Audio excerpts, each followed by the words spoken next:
আসসালামু আলাইকুম, সবাইকে শুভ সকাল। সকালে নামাজ পড়ে এসে আমি বারান্দায় সবসময়ই দাঁড়াই। সকালের একটা ঠান্ডা ঝিরিঝিরি বাতাস অসম্ভব একটা ভালো লাগা কাজ করে। আর আমার বারান্দা থেকে আসলে যেহেতু ৭ তলার উপরে অনেক কিছু দেখা যায়। যে নিচে হচ্ছে পালং শাক লাগিয়েছে। আর এখনও খেয়াল করে দেখবেন যে বাতি জ্বলতেছে।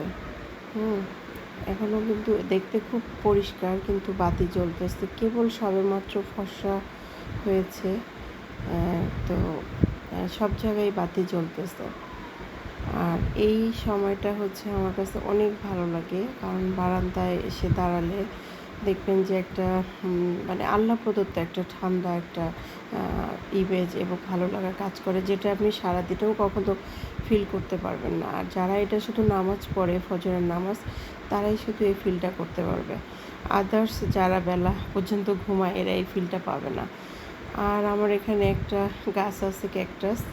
এই গাছটায় অনেক ফুল ফুটছে, আলহামদুলিল্লাহ। 12 মাসই এই গাছে ফুল থাকে, তো প্রচুর পরিমাণে ফুল ফুটছে। ভালো লাগে আসলে গাছটা এখানে এসে দাঁড়ালে আমার অসম্ভব একটা ভালো লাগা কাজ করে। আর চতুর্দিকে দেখবেন যে টিন সেট, এগুলো হচ্ছে সব কারখানা। যেহেতু আমাদের এলাকাটাই হচ্ছে কারখানা ভিত্তিক, উত্তরপাড়া, তো সব জায়গায় হচ্ছে শুধু কারখানা আর কারখানা। যেদিকেই তাকাবেন সেদিকেই শুধু কারখানা। আর আমারও এখানে কারখানা, তো আসলে আমি তো গাছটা বারবারই ঘুরিয়ে ঘুরিয়ে দেখাচ্ছি। গাছ আমার আরও আছে, গাছ আমার অনেক প্রিয়, আমার অনেক